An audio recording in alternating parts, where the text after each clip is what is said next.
Think about empowering yourself and being about this community. We got families, we fathers, we mothers, we're taxpayers. We're not just bums out here. We're not just live behind the basement. So I thank you, and I appreciate it, man, and peace to everybody out there. Love.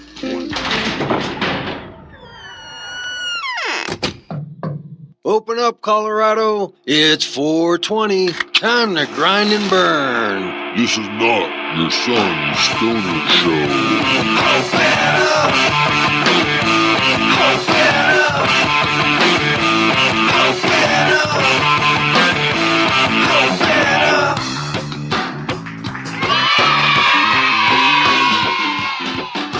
Welcome to the Cannabis Community Project. This is Brainstorm, once again bringing you your weekly podcast from the CCP studios high up in Denver, Colorado. You're exploring the business side of this newly emerging economy, focusing on the patient, the retailer, to the geek in the garage, creating that next innovation in cannabis. This is the first media platform to help fellow cannapreneurs build sustainable businesses.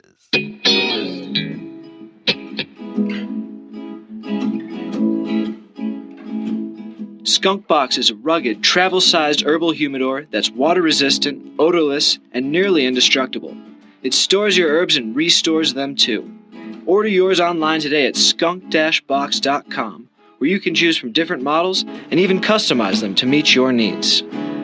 Hello, cannapreneurs, family, friends, followers, and everyone else in between. Thank you for listening once again to another week of the CCP radio show. Cannabis Community Project, one of the few places where you can actually talk about business in a legitimate way. You can talk about the lifestyle, and you don't have to feel ashamed about venturing down the entrepreneurial path of cannabis. That's right, this show was created for like-minded individuals. That must mean I'm also a business entrepreneurial individual. Well, that is true. I am also a business entrepreneurial type, and this is my business. The CCP radio show is really what I've determined is going to be my career. I've worked for companies over the years, started different companies over the years, and none of them have taken me to the point of exhilaration and looking forward to tomorrow as this show has done. So this is it. Money or no money, this is pretty much what I'm doing as a career, which means for money, I might end up working the rest of my life in minimum wage jobs to pay the bills. But that's okay, because there's always a trade-off. But I know I can support you, and you will support me. So please take a minute out of your day and check out our CCP store, where you're going to find all the products that you've heard on this show, and some that are new who have yet to be on the show. But I really want to make this a centralized place where people can go and find new products, find good quality products that are unique and interesting to this community. So as we have new sponsors coming on, if we have other businesses, this is what we do. As a business show, we talk about how to start a business. We talk to businesses about what they're doing to stay in business. And then we also indulge in business. So this is how we stay afloat. The CCP member page is coming out this next week, maybe week and a half, but it's going to give people exclusive discounts to items in the store. It's going to give them free gummy edibles from Mouse's Edibles, 150 milligram keef infused gummies. It's going to give them t-shirts of the CCP show and so much more. This is where you can show you're a true fan, follower, listener, and now an official member. Look for it, CCP membership page coming out this week. But welcome to May, everyone. Can you believe it? We're already in May, the 5th month. Wow. I mean, how time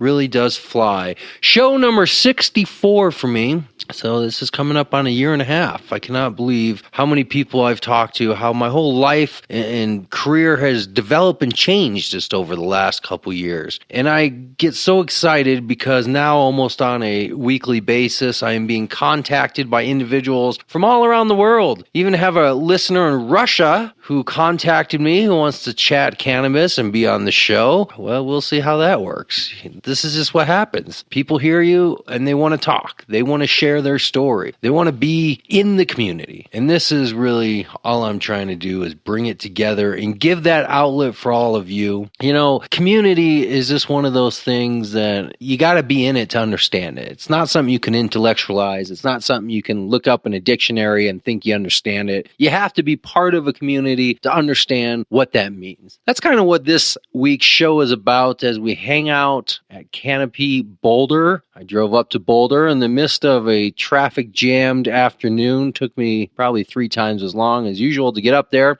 You remember a few weeks ago, I was up there, got some audio clips from individuals that were participating. Our very own correspondent, Scott Afable, Highest Rewards, is also a participant, going for the big money, the big bucks. And we met quite a few other people this week. I'm going to let that story unravel itself, because this is one of those things that you just got to hear what's going on. I mean, are you a lover of Shark Tank? Do you like that kind of business? Do you like the entrepreneurial side of making pitches and looking for investors and funders? Do you like the Donald Trump apprentice style, where you're put to task and activities and try to make businesses work within a group environment?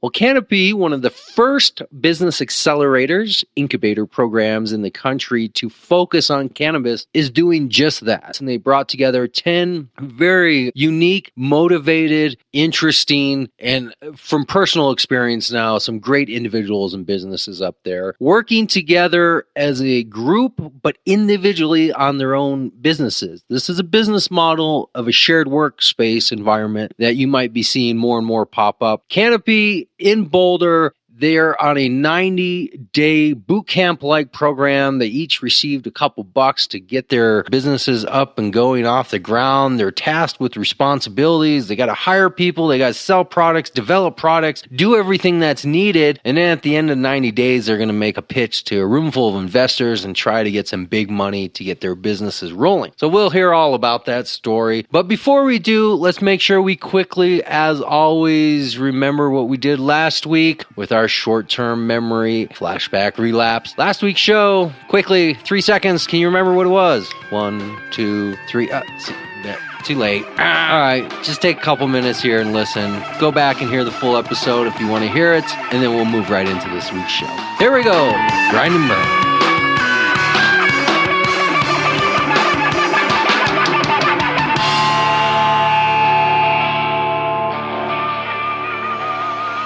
Yeah, hi. My name is David Bush. I'm an attorney, and I have a solo practice in Wheat Ridge, Colorado. Its formal name is David B. Bush, LLC, but I go by the trade name David Law.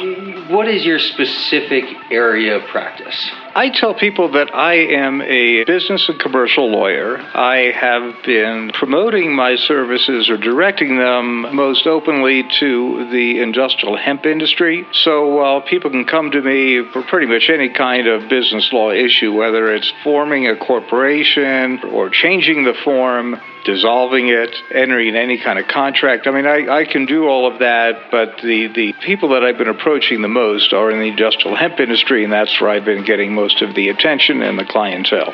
And some of those people end up calling me and asking me for my legal services. So your practice would be no different than any other commercial venture where somebody was purchasing property or starting a business or constructing something. The only difference is it just happens to be hemp, but as far as what you're practicing is pretty much just commercial law in that sense? Well, it's commercial and regulatory. You have to appreciate is that all cannabis is heavily regulated, whether you want to call it marijuana or industrial hemp. There are regulatory regimes that exist in Colorado, and we operate in this very strange netherworld with the federal government as to what is permitted and not permitted. So in addition to the ordinary business concerns that people may have about how do I write good contracts, how do I organize my business entity, what am I going to do about taxes? I mean, there's all those things everybody in every business will have. And I think that's really what happened with me, is that for 15 years, nonstop, I was a construction attorney. I'd been in various aspects of business law and commercial litigation really almost my entire career. And then it started narrowing down very much to the one thing that I was doing, and I just didn't want to be a one-trick pony anymore. I had done it. I'd been there, and I was ready to try something different.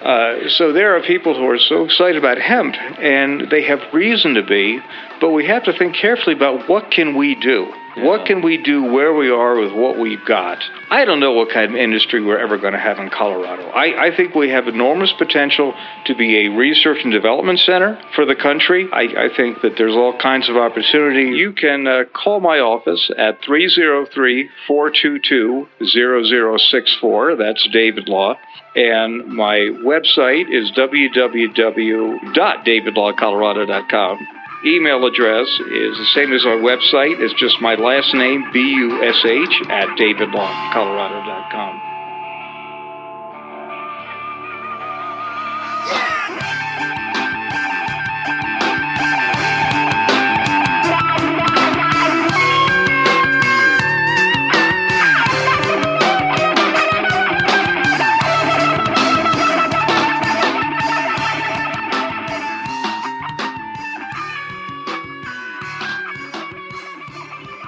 If you have an idea, a business, perhaps just some thoughts about cannabis, contact me. I want to hear from you. I want to discuss these issues: health, food, music, growing, technology, business, everything else. CCP.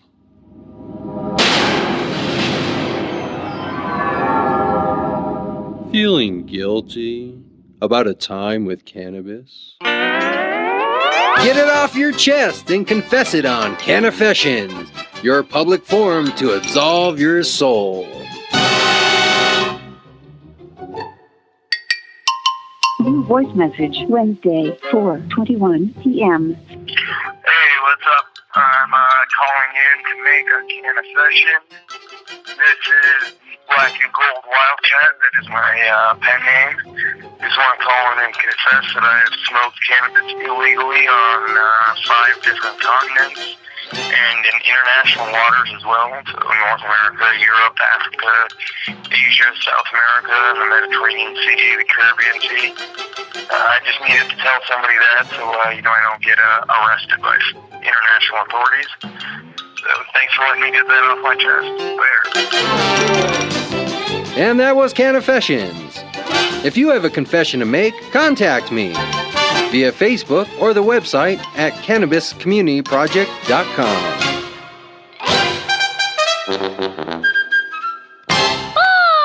This week's show is sponsored by Dairy Berry's Recording Studio. Dairy Berry's Recording Studio, located in Arvada, Colorado, is your local recording studio with affordable rates. Mark is well experienced and will make your show, music, or any audio you have sound great. He makes our show come across the internet loud and clear every week, and he can do the same for your project. Take a look at dairyberriesrecordingstudio.com or call Mark at 303-456-8216.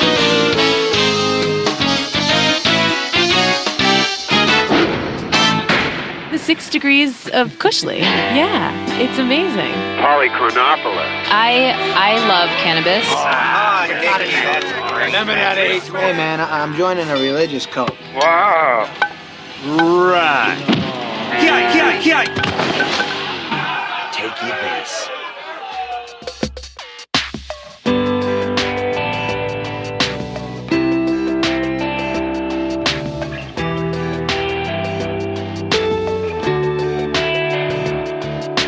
And so it's come to be that the tools that paved our history seem to be their lies and selfish greed, and selling fear was key to protect an industry, stopping anyone from questioning when all for one means all for one. No room for we in this underworld democracy when all for one means none for all. Can't you see? This hypocrisy belongs to you and me. You and me. You and me. That this fantasy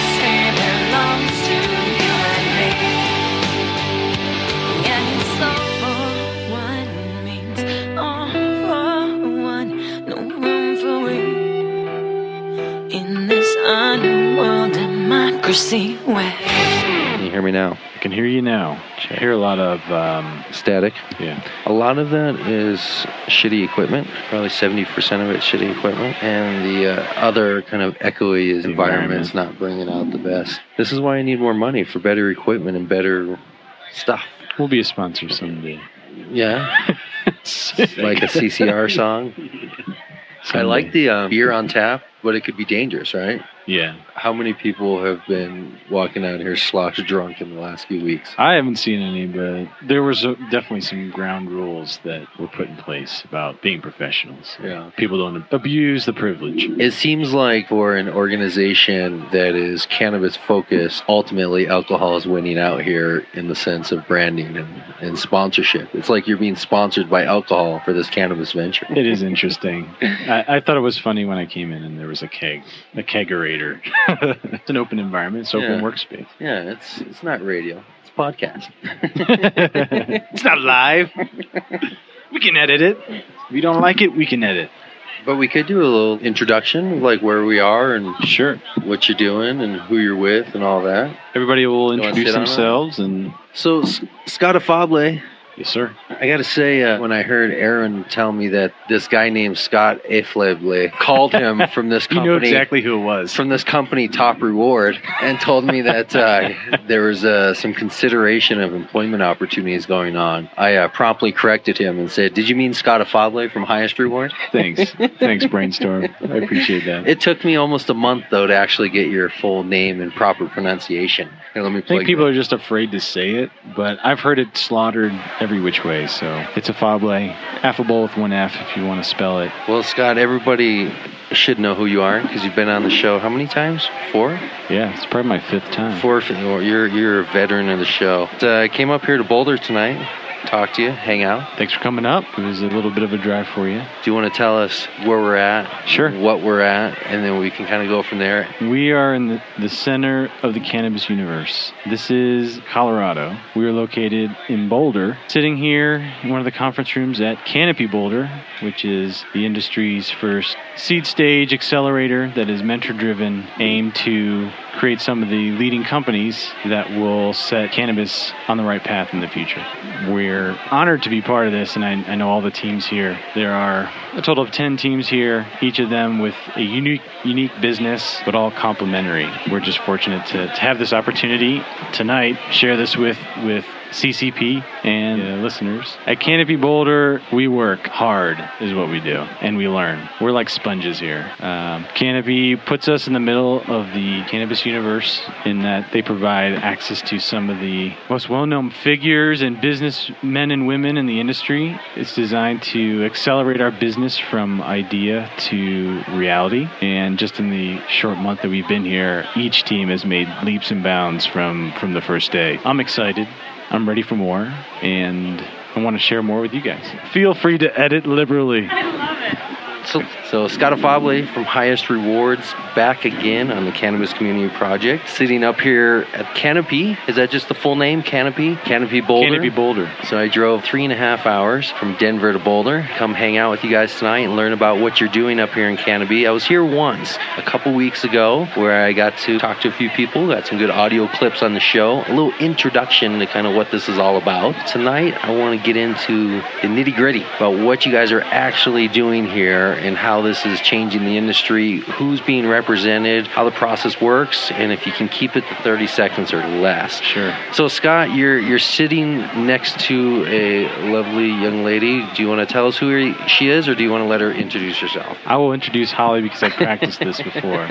So one of the things we do here at Canopy Boulder is pitch the other company's business. So with us right now is Holly. She is the co-founder of Headie Lifestyle. They are a direct marketing company who provides experiences in people's homes where they get to try out different ways of consuming the cannabis plant, and more specifically the healthy ways of consuming via vaporization, edibles, topicals, non-combustion. So they are from Massachusetts and have come here to Boulder to take their business to the next level, just like everybody else. So that's my intro.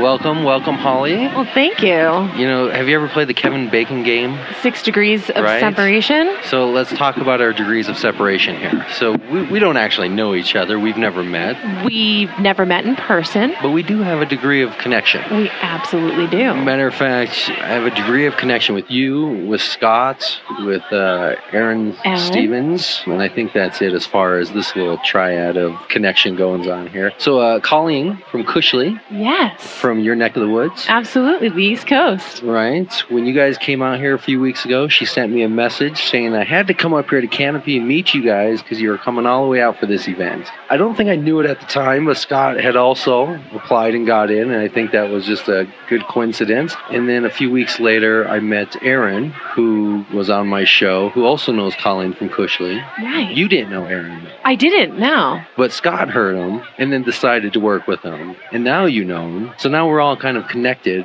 through somebody that I don't think any of us have ever met. Have you met Colleen? I have. You have. I've had the pleasure to meet Colleen many times. And so you're one of the few people who's actually met her in person. the 6 degrees of Cushley. Yeah, it's amazing. That was a great introduction, by the way. Thank you very much. Scott did a great job at introducing our business. As he mentioned, that's one of the tasks that we get to do here is practice our pitch, not only of our business, but the 9 other startups that are in the space with us. We get... Well, I'm going to task you with the responsibility, since Scott just walked off on us. All right, see you later. Of actually explaining what is going on up here. For sure. Canopy, I mean, I don't even know if I could do it justice. Since you're in the mix here, why don't you tell us exactly what's going on? First person. On. Absolutely. So for what I understand about Canopy Boulder and what we've been experiencing is it's the first ever incubator program specifically for the cannabis ancillary space. So what they're trying to do is develop or take our ideas to the next level and provide hands-on mentorships. Steve D'Angelo, I think he was here the night that you got a chance to come for the launch party. So he's part of ArcView, which is the partner in Canopy. Okay. And it's really a space similar to Techstars. If you're familiar with Techstars on the tech side for the incubator program, it's really a mirror image put into the cannabis space. As far as the model goes, the modeling what you're doing here, and how many different businesses or individuals are represented here? So there's 10 total. Okay. And there's approximately 22 people, but I think we've grown that over the last few days as startups actually are hiring on interns. We're aggressively looking for interns for anybody who's in the Boulder area or surrounding communities that we're looking for experience to get into the cannabis area. There's actually, I'll ask Scott what the email address is, or if Skip knows it from Stashlogix. So Skip just joined us. He just jumped in the room. We're going to have multiple individuals probably join us over the night, so why don't we just have them introduce themselves as they come in? I am Skip Stone, part of Stashlogix. We manufacture integrated combination locking cannabis storage systems. I'm a father of 2 young kids in Colorado. Obviously, there's a lot of different marijuana products on the market, and many of them resemble common kids' treats, sodas, candies, candy bars, cookies. Felt like there was You're in the locked box business. Right, yeah. Cool.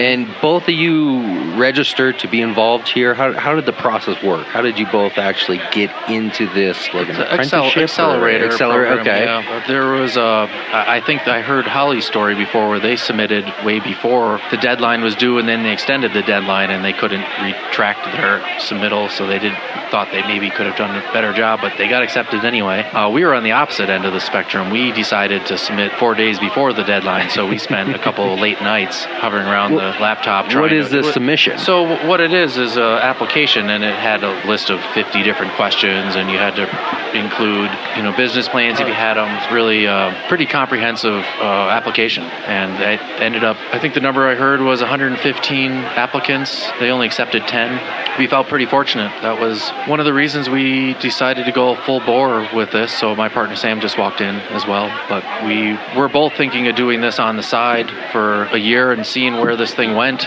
as just a side business. And then when we got accepted, we decided, as the more we looked into it, that there was really some significant players involved in this organization, and we would be foolish to pass this up. So we decided we're going to quit our day jobs and focus specifically on our ancillary cannabis projects. So you're from Colorado? I'm not from Colorado, but I've been here. I'm a native, for all intents and purposes. I've been here 17 years.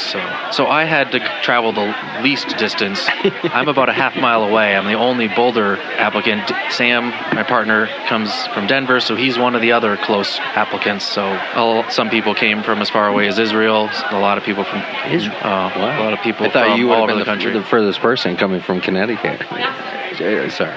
Yeah. I'm from the West my whole life. I have no idea in relevance to what goes on over there. I'm not sure how the geography works. I could just get a phone book or something to sit on. My name is Sam Campbell, co-founder of Stashlogix here with Skip. You both were in the business before applying, right? Or did you start this business for this? We come from two completely different fields. Skip's an engineer, has an engineering background. I work in marketing and advertising, video production, and photography. So you came together just to join the Canopy Boulder here? Yeah, well, we met before, and Skip showed me his project that he was working on in designing the Stashlogix bags, and asked me to do a Kickstarter video for him. And after a couple different conversations, we realized that there was a lot more that we could do together than, him owning it on his own. Right. And so we partnered up and applied for Canopy and made it a full-time commitment. Were you in business, Holly, before applying for this, or is this also a business starting with Canopy? So I think we're one of the few that had an existing business. We launched in January of 2014, my husband and I, in Massachusetts, Maine, and Rhode Island. So we did have a little bit of traction, but not too much. And then obviously understanding what the power of this program would bring to us, we decided that we could load up the Subaru, take the dog with us, and move out here. Move Permanently. As far as my husband's concerned, yes, we're permanently moved out of Massachusetts. We're looking at figuring out where we're going to be after the program and then expanding probably additionally westward into additional states where we'll be launching our program. So you gave up house, job? Yeah. There's some people here, like Skip had mentioned, there's a gentleman here from Israel. So he traveled a long distance. We also have a Harvard graduate here who quit his full-time day job, and we have another few executive type positions that were working really nice jobs with wonderful benefits, and now we're drinking beer out of the keg at the startup company. And just to be clear, you don't receive any compensation, any type of stipend? Oh, you do? Okay. You weren't going to pay us for being on your show? I thought that's what you're referring to? Royalties after, I'll take it. No. Net growth. I don't know if that's something that's cool to talk about. Yeah, I think we can explain it. It's pretty basic information that's on their website as well. Canopy Boulder invests $20,000 in each of the teams. Okay. And they become 9.5% equity owners. Okay. And that essentially, that $20,000 is going to allow you to devote your energy and time and focus to really building your business while you're here. So essentially that you're not out maybe bartending a couple nights a week. Right. So the way it works is you're accepted, you get a little bit of money to help work things out, but you're expected to kind of have your own stability and your own base already in line. You're not making any money that making anybody comfortable. It's expected to be used towards your business venture.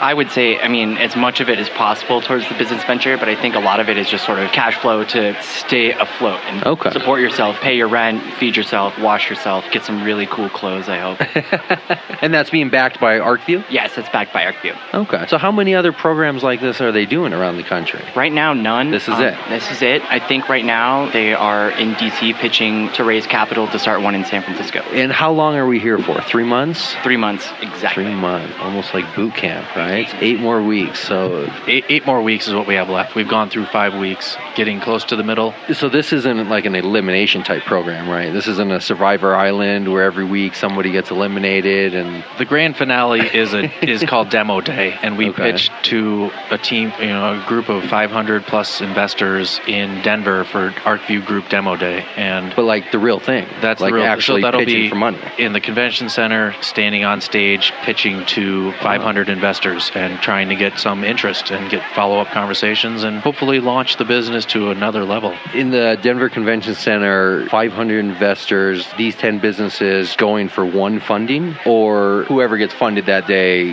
is an independent situation per each pitch? Yeah, there's 500 plus investors there, and nobody's going to get money that day. It's all to get the next interview, to get the next conversation with these investors. So all of us have a lot of opportunities. There's a lot of investors there that are looking to get into this space, and we've just been through an accelerator program by that point, and we'll have the opportunity to have learned a lot in the industry, made lots of connections, and hopefully raise raise the valuation of all of our companies to the point that investors see a lot of benefit and a lot of opportunity for these products and businesses that we're trying to start. Yeah. So who wants to take me through the daily happenings of what goes on here? How does an accelerator program work? Is this like a job, a 9 to 5? Are you expected to do certain things every day? Do all three of you want to take little pieces of that? Or there's expectations. Okay. They have kind of time frames that they want us here, and they bring in a lot of key industry people to come in and do presentations and teach us about the industry, whether it's about the medical side of things, whether it's about the law, whether it's about connections. So what time are we getting in the morning? It varies, but I mean, I'm usually here at 8 in the morning, and a lot of people are here at 8 in the morning. Some people are here till late at night. Some people are here all weekend long. It's really, I have a family, so I'm typically gone around the 5, 6 o'clock time frame, but doesn't mean I'm working later. So an average day, like today. Take me through today. What happened? You woke up, and now at whatever time it is, what was an average day like today? Well, I'd say everything has been evolving really quickly. Every day has been different, whether we're here at a certain time giving pitches in the morning to practice, which happens every Monday. And for example, today, to give you a run through our day, Skip and I finished working on our Indiegogo video, which we're launching next week to raise some capital to make our first order of our bag, the Stashlogix bags. And so we literally spent the afternoon working on our script as we were live shooting it in his backyard. And again, it's just sort of flying by the seat of your pants, and every single day changes what you're going to do the next day. The relationships that you make, the products that you complete, it's completely dynamic. Is the crowdfund something everybody's expected to do, or is this something you two decided you're going to do independent? I think we're the only ones doing that in this program. Okay. How much are you asking for? Right now, we're trying to raise $15,000. Okay. It goes live next Tuesday morning, which is 5/5/15. Note that on your calendar. Please check it out. We've got a bunch of beautiful marketing materials to check out. Yeah. And we're doing that for about a month. And they can find that at Indiegogo / You can just go to Stashlogix.com. Stashlogix with an X. Okay. So spelled Stashlogix.com. Okay. I'm a horrible speller. And everybody's product has a weird spelling to it. So gotta keep it fresh. Exactly. So that's cool. Holly, is your situation pretty much the same? And so the days vary. We're a team of 4 here at Canopy Boulder with Healthy Headie Lifestyle, spelled Headie with an IE. So we're a little bit different with the way we spell things too. HEADIE for Headie. So Healthy Headie Lifestyle. And so there's 4 of us here. So we try to divide and conquer our time. All 4 coming from? All from Massachusetts. 2 of us came in one vehicle. The other 2 actually drove separately. Wow. And again, leaving, Ross actually left Bose. He was a strategic analysis, our risk manager. He left his job to come pursue this dream that my husband and I have, and we are really, really thrilled and honored that he's here for this program. But the days really vary. I mean, you're meeting with different people. You have the mentors that are basically at your fingertips that Canopy provides, as well as meeting with remaining 9 other teams in the room. So Adistry, which she just walked into the room too, is working on some different programs, and so we're really developing strategies together, how I can help get Stashlogix some more support, whether that's through the social media streams that we have existing, because we have been up and running for a year, and pushing out their Indiegogo campaign so they can get to that 15,000, because that's what's going to allow them to be able to get the bags in hand and start their program. So that community development within the 10 teams as well is something that I don't think you'll find anywhere else. So you're independently working on your business while at the same time working on everybody else's business. Correct. As a team effort and individually. Who'd you just introduce coming in? So we have Megan from Adistry here. She can tell you a little bit about the digital space that she lives in. Okay. Welcome. Thank you for having me. Thank you. So a little about Adistry. We are digital advertising full service for the cannabis industry. Okay. We make sure that we place your hard work, banner advertisements, and video advertisements on cannabis-related websites, forums, blogs, and the like. We do that because your market is on there. The people that are very interested in what you have to do is on there. And actually, Holly was just talking about synergy, actually. And Micah and Patrick, the chess masters of Canopy Boulder, really did this really well. These are the founders. These are the founders of Canopy Boulder. They did this exceedingly well. They partnered us up not only within 10 companies working together, but also within even the tables of who we're talking to. So one of our publishers publishers actually is Jeremy from Colorado Pot Guide, which is now potguide.com. And they have wonderful traffic, really engaged audience, which is exactly what we're working with as well. Because we're twofold. We work with advertisers, so Stashlogix and Healthy Headie's Lifestyle, but we also work with different podcasts and websites that are making their income and their living on people coming in and being interactive with the ads. So we make sure those ads are darn good. Come around 1 o'clock, we're all heads down. Yeah, exactly. Working so hard. So the majority of work going on is via internet and through your computer, or is I don't know. I mean, during 4/13 to 4/23, it was 10 days of hectic palm shaking. It was exposition after conference after party. I mean, it was hard. It was very hard. Did you also give up a job? I did. A life? Yes. To be here for 90 days? Yes, actually. So I've always done marketing and advertising, but I was actually managing yoga studios.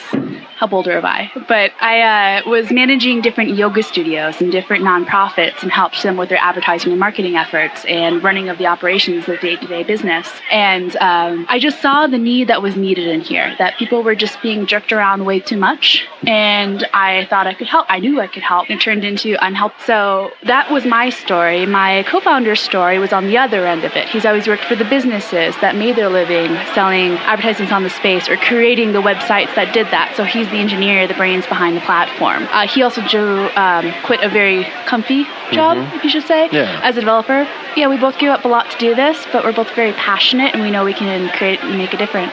Oh, so we're doing 3 major pitches. Rocky Mountains Venture Club is early June, and then we have to, I guess if you will, audition for the ArcView Group, which is the partner company to Canopy. But we still have to prove our worth and, show our salt, if you will, making sure that we can get on stage. And that's end of June. The big kahuna is actually the NCIA, which is June 29th, I believe. Their opening day, and we're kind of like the main attraction, pitching all 10 of us. Very cool, very cool. Well, this is definitely interesting, especially when we have people who aren't really coming from the background. But what type of engineer background are you from, Skip? I was a manufacturer's representative most recently for water and wastewater treatment equipment. Completely different industry. But I'm a civil engineer and environmental, and I've worked for manufacturers and as a consultant as well. But this was a leap of faith.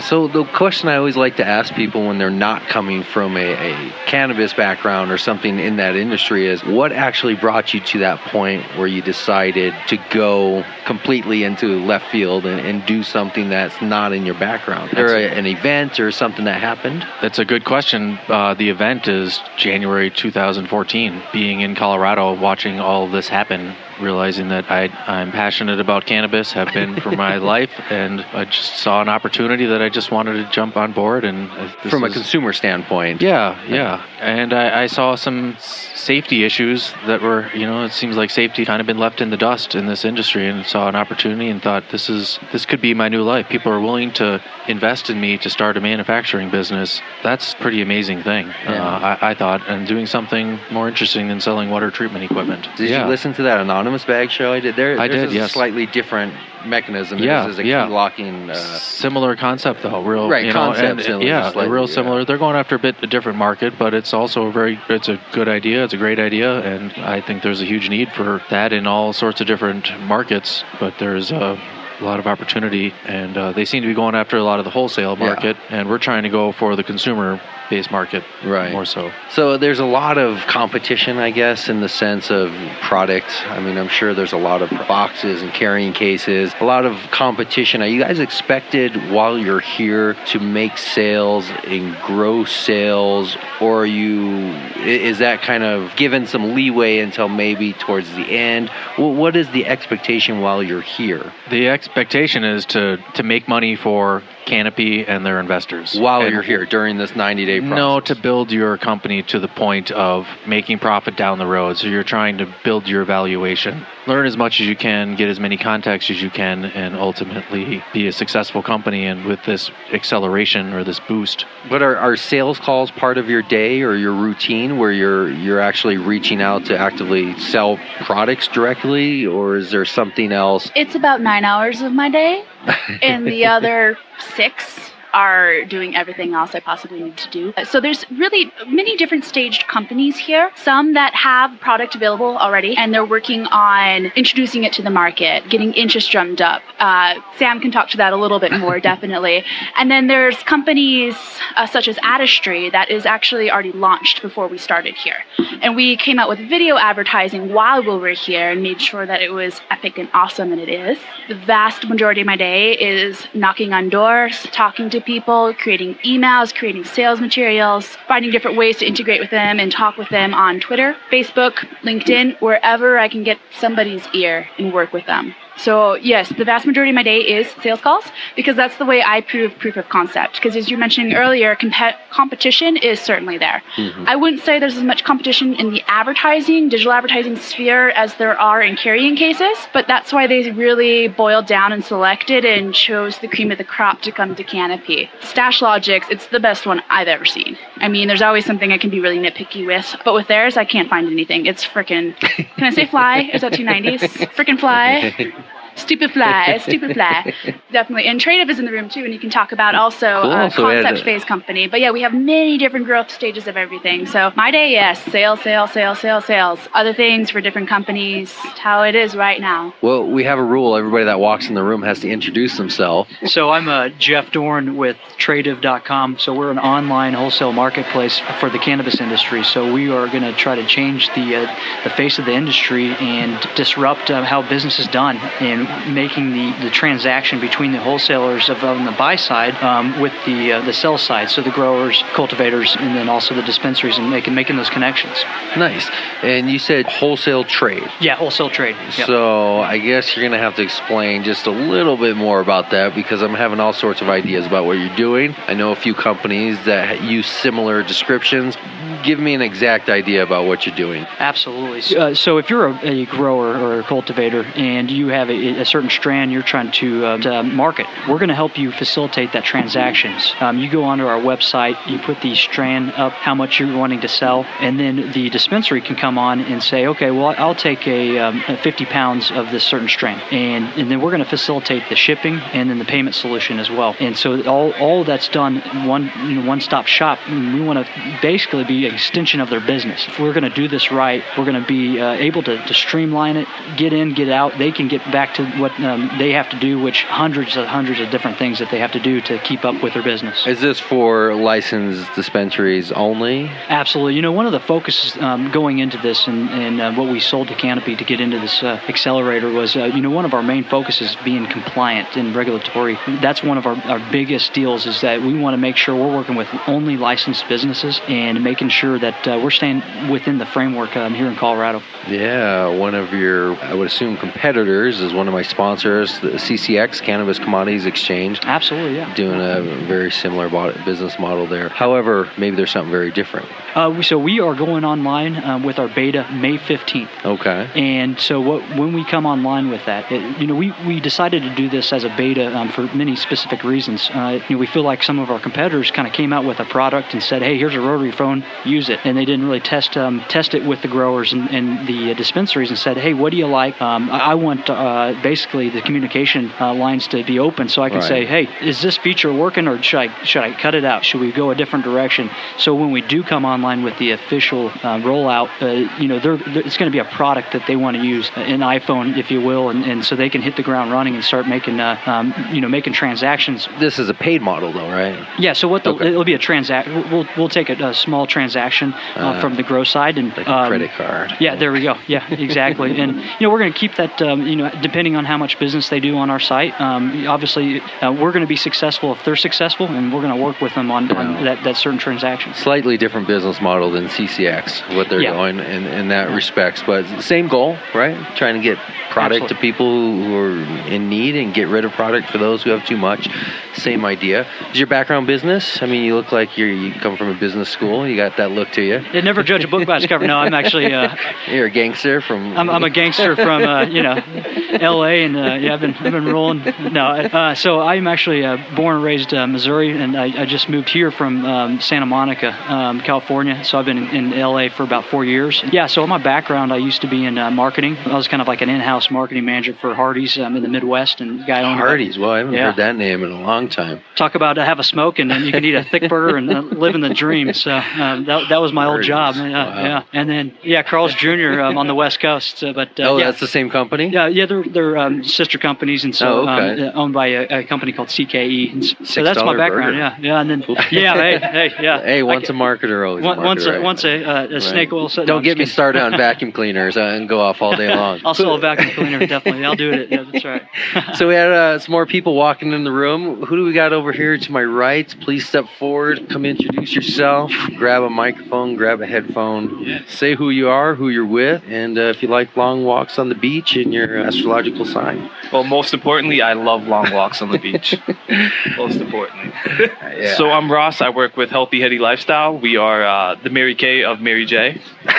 I think you might have met Holly earlier with a couple other the folks. Yes, and I think she said the same thing, or somebody just told me that line. We bring the store to your door. So you're doing living room Tupperware parties and having their friends invite other friends over, and that type of model, or what do you mean definitely. by Mary Kay? We take the approach that we want to bring cannabis to the baby boomers, to your mother, to your grandmother. We want to do it in a safe, responsible way that they can feel secure within their living room. Direct sales type stuff. Exactly. So you're one of the ones who also came out from the East Coast, dropped everything, Boston. Yeah, all the way from Boston. Can I have you say some words for me, just for my own entertainment? Go park the car by the harbor. Going to the party. Grab a six-pack. So what do you think of Colorado? Is this your first time out here? It came out in January to check out the cannabis industry, and I love it. It's just a different atmosphere. You meet so many different entrepreneurs that are out here chasing their dreams. That's not something you typically see back home. So for me, it's just a breath of fresh air. And is this the long haul for you? Is this where you're staying? This is the launching pad to everything to come? Hopefully. Right now, there's 4 of us living in a house in Longmont. It's like the real world. Just still cannabis, and that's basically what you have. I think that would actually be a great addition to this model is, you're already here most of your day. You might as well throw some apartments up top, lock you guys in, right? Put some cameras up in the corners and have people fight over who ate macaroni and cheese. Sounds like my typical night at home. Very cool. So what's a typical day for you? Waking up in the morning, what's the first thing you do? So this is actually Steve, who actually just walked in. My typical day involves me wake up in the morning and actually banging out some work next to him in the kitchen table. Come on in. Don't be shy. Don't be shy. I am Steve. I am one of the founders of companies here at Canopy Boulder, CEO and founder of Healthy Headie Lifestyle. I was asking him about kind of like, what's the day like? What are you doing? I want to get a grasp on what this incubator is like. What are they putting you through? Are they making you get up and do push-ups in the morning and do 300 phone calls before noon? Give me an insight to what is it like to be in an incubator? I mean, I don't think many people have that opportunity. I think it's a lot of bouncing ideas off each other and basically going out and actually validating your thoughts, validating your concept. So typically a typical day would be us coming up with an idea, a concept, or something that we want to integrate into our business, and then just reaching out to the different participants in the program and getting their feedback. If it's good, then we run with it. If it's not, then we pivot and we go in another direction. There's also a lot of pressure. That's obviously, we're an incubator, so... Pressure because you feel a sense of obligation because of kind of the opportunity, or pressure because if it doesn't really work at the end of this whole venture, you got to go back to Boston, or what? What's the pressure? Well, I don't want to go back to Boston, but on top of that, I think it's also, you have all the pressures of a regular business, but when you add to the fact that we're Canopy Boulder and we're trying to change the stigma of cannabis, we're trying to change the industry. This is the first, right? We are the first. You guys are the first class, the first generation going through this? That is correct. So your success will kind of determine what's to come of just this whole idea in general, right? I think I speak for all of us when I say we hope so. Right. Because, I mean, if you all fail, then the organization itself isn't going to We joke. It's like Kelly Clarkson of American Idol. I mean, if, She's still if going Kelly strong, Clarkson though. didn't exist, saw her American on Idol TV. wouldn't have had a season 2. Right. So that's just, yeah. Yeah. And that's a good thing, because she's still going strong, right? She's still... So hopefully all of the companies today can be going strong in the future. You'll be like the...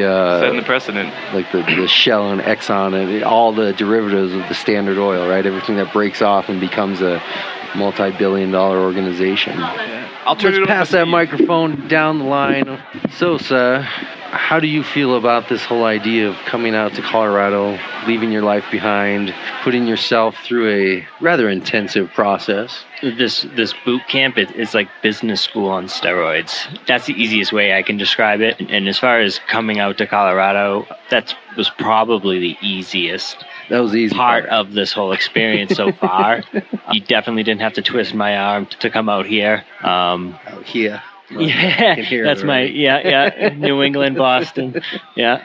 Sorry, I'm not making fun of you. I just I have an inability to filter myself when I hear accents and stuff. I repeat back. We get quite a bit of that. I don't mind it anymore. It doesn't matter where we go. Yeah. Well, what's it like, the environment on the East Coast with this whole cannabis thing? I mean, out here, obviously in Colorado, we're a little biased. We have some advantages to just being in Denver, I guess, mostly, the metro area. Well, what's it like where you're from? When you told people you were giving up your life to come across the country and do something in cannabis, did people, grab their chest and start doing signs of the cross in front of you, and parents disowned you kind of deal? Yeah, there's still a deep stigma on the East Coast. Politically, it's a mess right now. Back in Massachusetts, I mean, you just touched on a topic that I don't know if Ross or Greg or Holly had mentioned. It. The whole dispensary process is a nightmare. Yeah. So there's still no legal outlet for medical cannabis. They've had medical marijuana for 2 years, and it doesn't exist. It's not easy. Colorado started with a good model because they had some individuals be very firm and strong on how to set this whole thing up. I don't know if other states are quite getting that as far as... They all seem to think they have to reinvent the wheel. Right. They don't want to look at, their neighbor and say, hey, you guys did a good job. Right. We're going to take a little bit of this, a little bit of Colorado, a little bit of Washington, put it together. It's probably more so Colorado, because Washington's still a little lesser regulated in that sense, and a little open, not Wild Wild West type stuff, but it's similar to California in that it's very unclear what the exact model should be. Whereas here in Colorado, it was very clear, very locked down, very well thought out, and detailed in that sense. And I think it works awesome. Right. Well, that's what I believe helped the stigma educate people, was the fact that we had some very notable, reputable individuals, sheriffs and people who stood up and said, this is a model we're putting together, and this is how we're going to do it, this is how we're going to control it, and this is why. And I think that helped those who were a little, weary of the situation go, oh, well, if these reputable people are putting their name behind it, then it must be somewhat okay. I don't think other states are quite catching on that the regulation is a benefit here. Yeah. There's a benefit to regulation for definitely. many reasons. You can fund the schools, you can hire more police officers. I mean, it ties into what's going on the East Coast right now. People who are disenfranchised with the whole, American dream. I mean, it doesn't exist anymore. Is this the American dream for you? Right now, it's a good start. Yeah. What is your ideal dream? I mean, if you could take this out 10, 15, 20 years, where assumably all the bumps and the growing pains have been taken care of, you're now Apple 25 years later. What's the American dream in this industry or business for you? For one, everybody can consume cannabis at their own rate for whatever they choose to, whether it's medical or recreational. There's definitely going to be employment for everybody. I think we can definitely continue to use this as a catalyst to fund schools, to maybe build an infrastructure that we can rely on for the next 50 to 75 years, just like we did with fossil fuels for the last 80 years, and try to fix some of the problems that we've created. I just think it's going to work out for the better. How much money are you ultimately going for at the end of this? As for our pitch, yes. I wish I could tell you that today. Because we had another we had another meeting with our financial mentor. So well, let me ask. Do you have a number? No.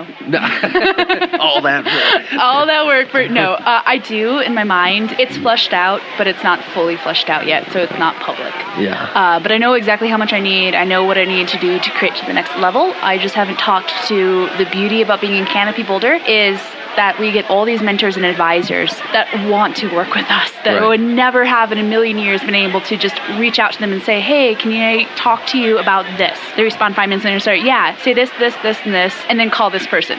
That comes because of the environment, right? Because of the Canopy in the sense of the organization behind it. If you were just an individual reaching out to these people, you probably wouldn't have the same response if you weren't part of something.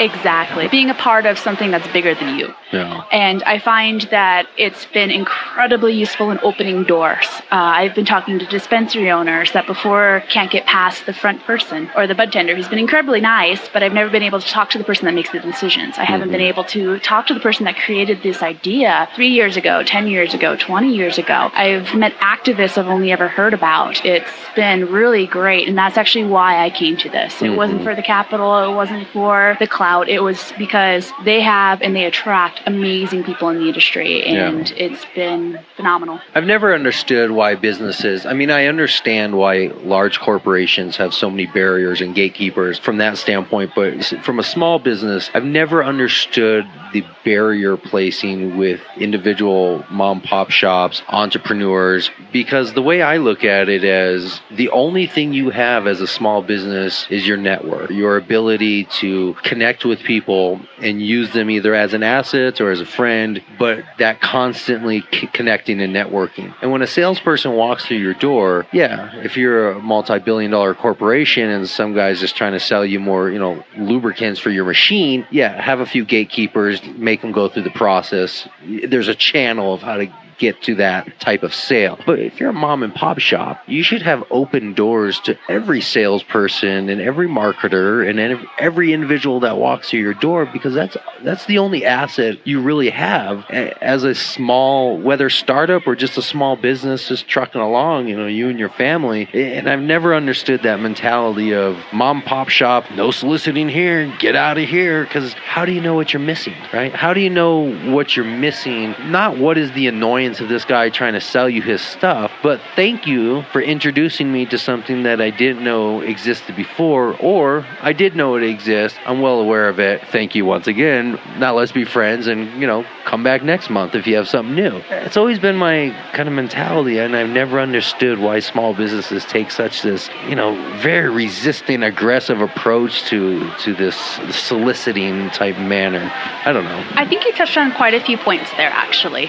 The major two are operations. There's just not enough time in the day to talk to every single person that comes up to you and wants to talk to you. And give them even the time of the day that they need to articulate exactly how they can bring value to your business. The other thing is, I haven't found this in the cannabis business. It's usually the former, so it's just there's not enough time in the day to talk to everybody that wants to start this and create their own ideas and grow them. No pun intended. But the other one is, and I find this in other industries, definitely. It's this psychological issue where all of a sudden you're like, oh, well, now I'm the owner. Right. So you go talk to my intern, you go talk to such and such, and they have no business talking to them, like, at all. They're wasting their time, their valuable time that you're paying them for, and buying whatever they want could actually change your business and help you, but you continue the same processes that you've done before just because that's what you know, and you have to give the time to create that network, to open the doors, to talk to people. The digital age, there's no excuse anymore. It's whether they connect through email or a phone call or anything like that is really how you get into everything. But then it's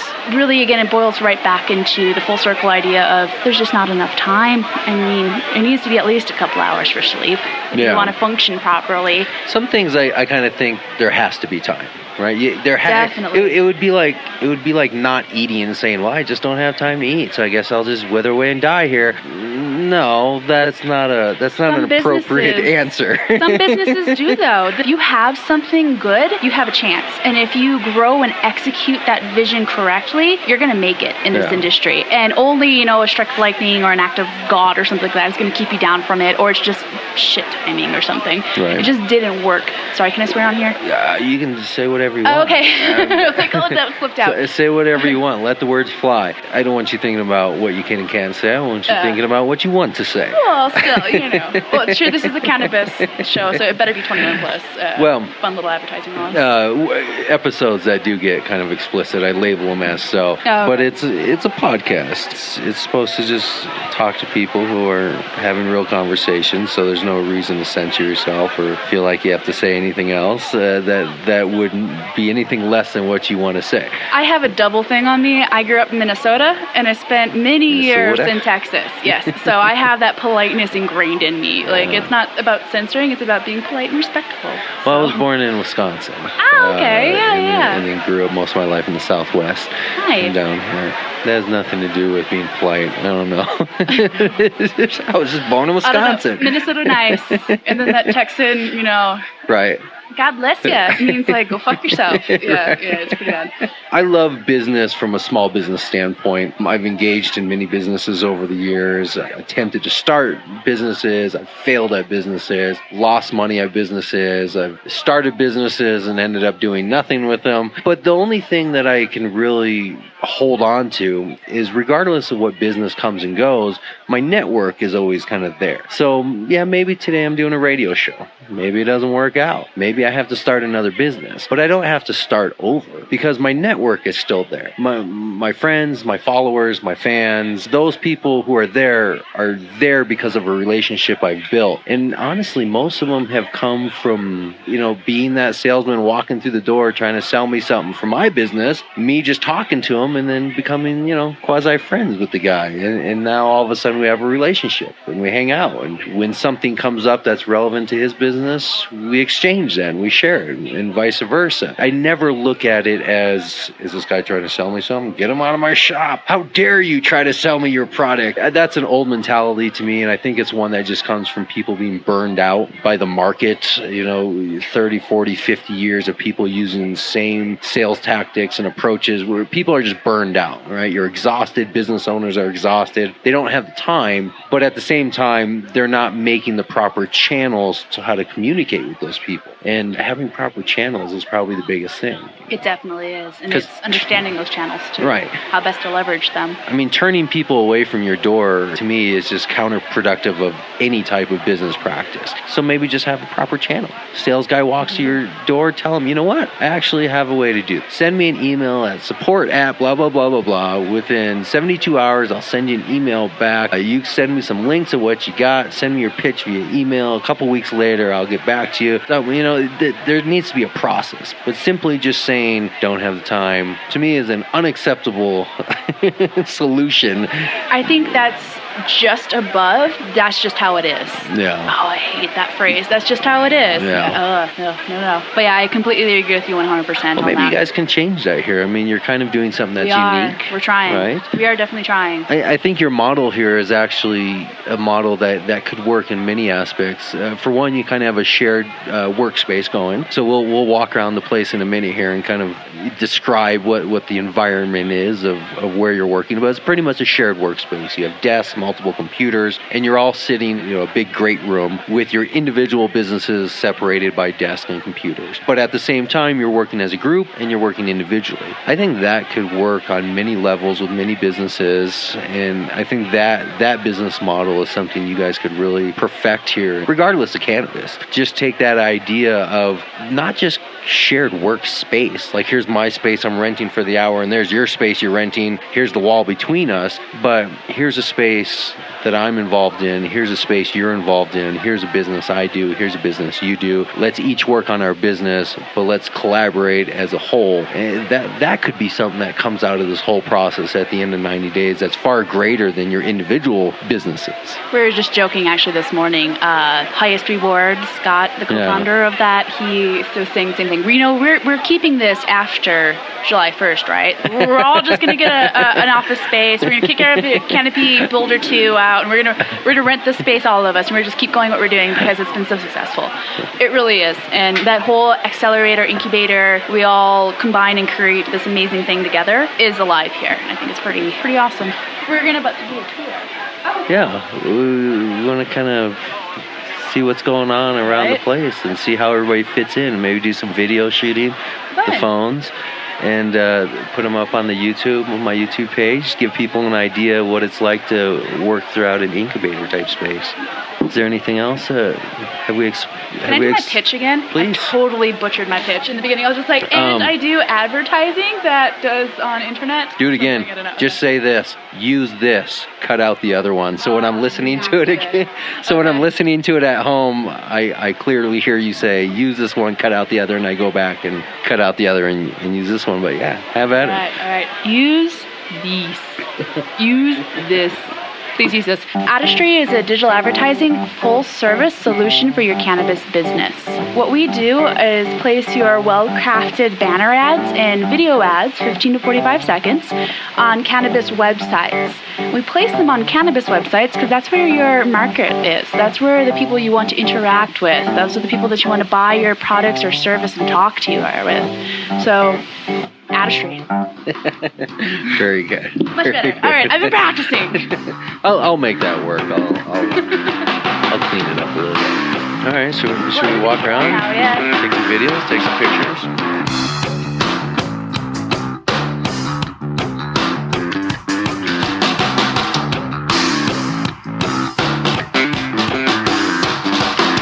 Thanks for listening to this week's show. Make sure to come back next week. We're going to have more guests lined up, speaking with dispensary owners, growers, business owners. Make sure to follow us on all of the social media, Facebook, Google+. You can listen to our shows live from the website or your preferred listening platform. Find us on iTunes, Stitcher, SoundCloud, Spreaker, even YouTube, all under the same name, CannabisCommunityProject.com. We'll see you next week.